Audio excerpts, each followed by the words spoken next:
এদেশ থেকে এদেশের ওলামায়ে কেরাম জনগণ মিলে ব্রিটিশকে বিদায় দিয়েছে। আমরা জানি পুরো ইতিহাস, ব্রিটিশ পারে নাই এদেশের মানুষকে কন্ট্রোল করতে। ফ্যাসিস্ট হাসিনা ভারতের র স্টেনের সহযোগিতায় এদেশে জুলুম নির্যাতন চালিয়েছে। এখনো সে ভারতে বসে ষড়যন্ত্র করছে। আমাদের সচেতন থাকতে হবে, জিহাদের জন্য প্রস্তুত থাকতে হবে।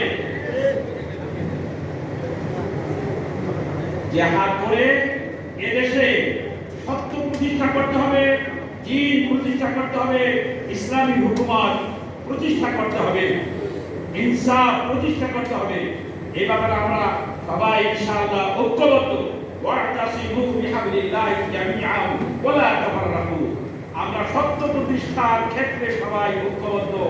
আল্লাহ আমাদেরকে ঐক্যবদ্ধভাবে এই দেশে সরকার প্রতিষ্ঠা করে দ্বীনকে, ইনসাফকে, সত্য